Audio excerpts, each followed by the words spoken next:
વાવ તાલુકાના બાલુંત્રી પ્રાથમિક શાળા ખાતે 76માં પ્રજાસત્તાક દિનની ઉજવણી કરવામાં આવી। આજરોજ 76માં પ્રજાસત્તાક દિનની બાલુંત્રી કેન્દ્ર શાળામાં ધામધૂમથી ઉજવણી કરવામાં આવી।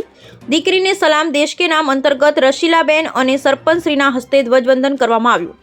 આ વર્ષે જન્મેલ 17 બાલિકાઓનું પ્રમાણપત્રથી સન્માન કરવામાં આવ્યું। આજના દિને શાળાના બાળકો દ્વારા 28 જેટલા વિવિધ સાંસ્કૃતિક કાર્યક્રમો રજૂ કરવામાં આવ્યા। બાળકોના ઉત્સાહ વધારવામાં ગામ આગેવાનો, ભાઈઓ, બહેનો, માતાઓ ખૂબ જ બહોળી સંખ્યામાં હાજર રહી કાર્યક્રમને દીપાવ્યો અને બાળકોના ઉત્સાહમાં વધારો કર્યો।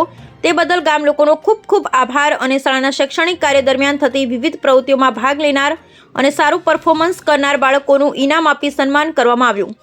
જ્ઞાન સાધના, NMMS, CET, નવોદય જેવી પરીક્ષામાં સ્થાન મેળવેલ બાળકોને શાળા દ્વારા પ્રમાણપત્ર આપી સન્માનિત કરવામાં આવ્યા।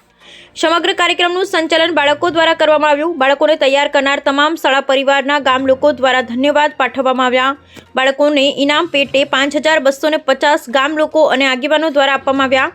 ગામ લોકોએ મોં મીઠું કરી કાર્યક્રમની પૂર્ણાહુતિ કરવામાં આવી। આજના કાર્યક્રમમાં રમેશ ગિરી ગોસ્વામી, જાક્ષી ગુજરાત ન્યૂઝના બનાસકાંઠા જિલ્લા બ્યુરો ચીફ હાજર રહી કાર્યક્રમને ઉજાગર બનાવ્યો હતો। જ્યારે શાળા પરિવાર દ્વારા રમેશ ગિરી ગોસ્વામીનું સાલથી સન્માન કરવામાં આવ્યું હતું। જ્યારે પ્રવીણભાઈ વિહાભાઈ રાજપૂત દ્વારા ભારત માતાનો ફોટો શાળાને અર્પણ કરી ધન્યતા અનુભવી હતી। બ્યુરો રિપોર્ટ, જાક્ષી ગુજરાત ન્યૂઝની સાથે રમેશ ગિરી ગોસ્વામી, બનાસકાંઠા જિલ્લા બ્યુરો ચીફ।